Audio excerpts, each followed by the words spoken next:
Hey, it's Tucker Carlson. The Biden administration arrested Donald Trump this afternoon. They had him arraigned and fingerprinted in a Miami courthouse like the accused felon he now technically is. These were the first steps in a process that is designed to put Donald Trump behind bars for the rest of his life. Cable news carried every moment of it live. It's unprecedented, they told us, with what looked like shock. But they weren't shocked. They knew this was coming. Everyone who's paid attention knew it was. What just happened was always going to happen. It's been inevitable since February 16th, 2016. That's the day Donald Trump made a blood enemy of the largest and most powerful organization in human history, which would be the federal government. Despite what you may remember, it wasn't anything that Trump had said about immigration or trade with China or rapists from Mexico. Those are the stories that dominated the headlines that year. Trump's a racist, they screamed. Stop him. But inside Washington, that was just noise. None of it really rated. Identity politics doesn't mean much to permanent Washington. What matters, then and now, is foreign policy. The invasions and occupations and proxy wars. The decisions that determine which global populations will thrive and which will die. The policies that come with trillion-dollar price tags. The ones that, over time, have made the counties around D.C. the richest suburbs in the world. In Washington, that's what actually matters. And it's obvious when you look carefully. When there's a debate about anything else, for example, the debt ceiling, both sides take their assigned positions and they start yelling.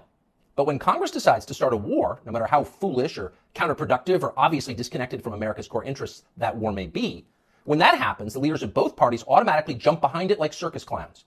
And then they stay there, sometimes for decades. They defend that war relentlessly against all evidence until somebody finally rings the all-clear bell and they can begin to admit that actually, maybe it wasn't such a great idea. We meant well, but it just didn't work out. The good news is we've learned a lot of important lessons.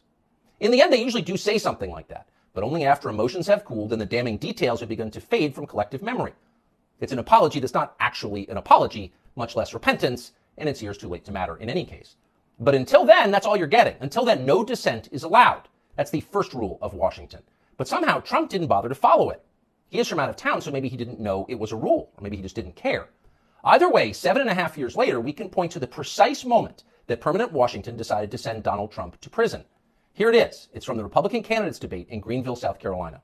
We should have never been in Iraq. We have destabilized the Middle East. They lied. Okay. They said there were weapons of mass destruction. There were none, and they knew there were none. There were no weapons of mass destruction. All right. We should never have been in Iraq, Trump said. We destabilized the Middle East. Now, by the time Trump said that, a lot of Republican primary voters were starting to reach the same conclusion. How could they not? But it was the next line that doomed Trump to today's arrest. They lied, he said. There were no weapons of mass destruction, and they knew there were none. Now, when he said that, a few in the crowd booed. Most just sat there in silence, stunned. Can he say that? Well, he said it anyway. And by saying that, he sealed his fate. That was the one thing you were not allowed to say, because it implicated too many people on both sides, which on this topic is really just one side. Hillary Clinton was guilty of it, but so was Paul Ryan. All of them were guilty. They all knew, they all lied. And to a person, they hated Donald Trump for exposing them. After that, it was pretty clear that even if he did get elected president, Trump was going to have a very hard time controlling the federal government he was supposed to be in charge of. Most of permanent Washington decided that thwarting Trump was the single most important mission in their lives. Everything depended on it. Many of them said so publicly. But others didn't say so publicly. In fact, the stealthier ones took another path.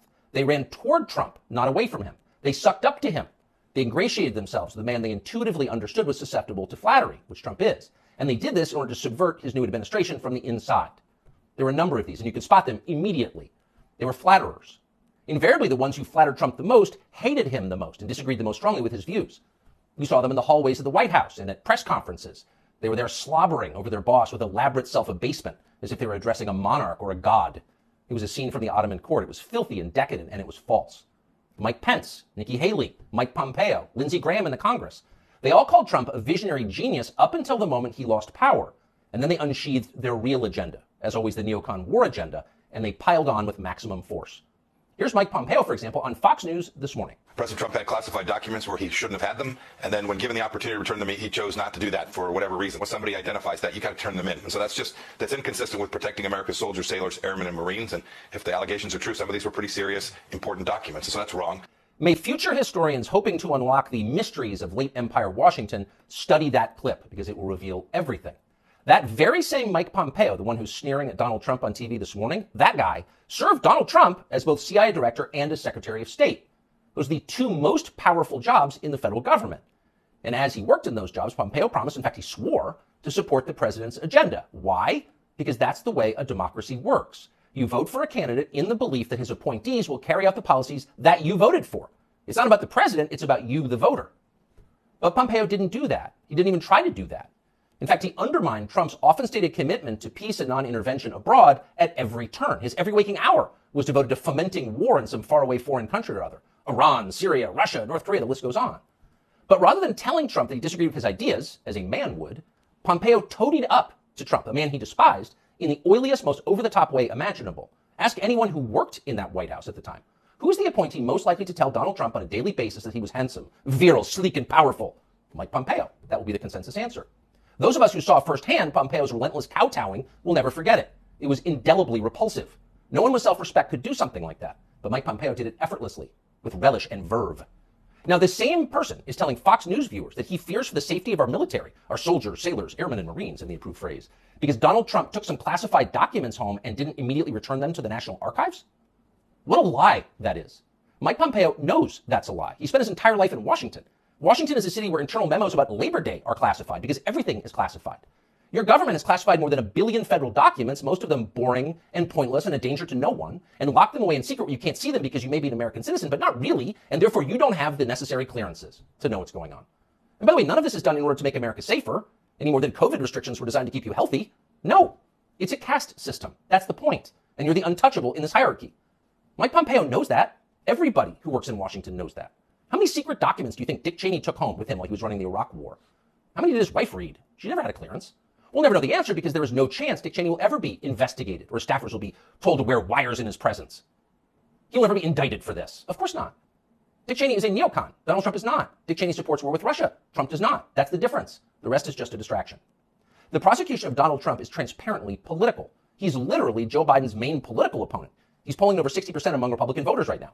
So Joe Biden is doing what no president has ever dared to do. He's using law enforcement to lock up his chief rival. That's happening right now. Anyone who denies it's happening is lying to you. But actually, it's worse than that. Trump's prosecution isn't just political, it's ideological. Nobody with Trump's views is allowed to have power in this country. Criticize our wars and you're disqualified. If you keep it up, we'll send you to prison. That's the message Washington is sending. Not just the Democratic Party is sending, but both parties are sending. Like so many Republicans, for example, the supposedly conservative governor of Texas, Greg Abbott, spent yesterday totally ignoring the destruction of the American justice system. Instead, he signed a highly important bill called the Crown Act, which, according to the celebratory tweet Abbott sent commemorating it, will, quote, prohibit discrimination based on textures and hairstyles historically associated with race. In other words, in Texas, cornrows are now protected by law. Having unapproved views about Ukraine is not. That's fine with most elected Republicans. They find Trump tiresome and embarrassing. Their donors hate him. They will not be sad if he dies in jail. But what about voters? What are they learning from this spectacle? Well, mostly they're learning that they have no power at all because nobody cares about them. But they already knew that. Unlike so many of our elected leaders, they have been to America recently. They know what it looks like. Have you seen it? If you've got a few days this summer, find out. Take a road trip and see for yourself. Drive 500 miles in any direction and then come home. How are things looking? Well, they should look great. The federal government spent $6.5 trillion last year. That's more than any government has ever spent, ever. So at the very least, you would expect pristine public roads. Oh, no. That's not what you see when you drive around this country. There are potholes and Jersey barriers everywhere.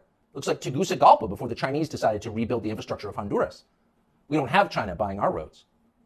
So they're falling apart. You'd think the people you would pass on your road trip would look happy and prosperous. Again, this is a very rich country. But a lot of them don't. Quite a few appear to be strung out on drugs. You see them shuffling by shuttered storefronts in small towns. And you wonder, as you see all of this, where did all the money go? It's certainly not here. Well, it's in Washington. It's in Fairfax and Loudoun counties and in leafy, perfectly manicured Northwest D.C. And of course, a huge chunk of it went to Ukraine, to Zelensky and his friends. Not because you voted for that. You didn't vote to give it to them. You never would. But because Joe Biden and his many allies, from Chuck Schumer to Mitch McConnell to Paul Ryan, and every single news anchor on all of television, all of them believe that Ukraine, its borders, its future, its infrastructure are all more important than the town that you live in. They sincerely think that, and it's obvious. Everyone in power thinks that, except for Donald Trump. Whatever else you say about him, Trump is the one guy with an actual shot at becoming president who dissents from Washington's long-standing pointless war agenda. And for that one fact, they're trying to take Trump out before you can vote for him. And that should upset you more than anything that's happened in American politics in your lifetime. Even if you don't plan to vote for Donald Trump, even if you would die before voting for Donald Trump, which is your right, and a lot of good people feel that way, even still, the destruction of our democracy, which is the right of voters to support any candidate they want, even candidates who don't want war with Russia, the destruction of that should keep you up at night. Yes, Donald Trump is a flawed man, but his sins are minor compared to those of his persecutors. In this life, we don't get to choose our martyrs. We can only choose our principles, and America's are at stake.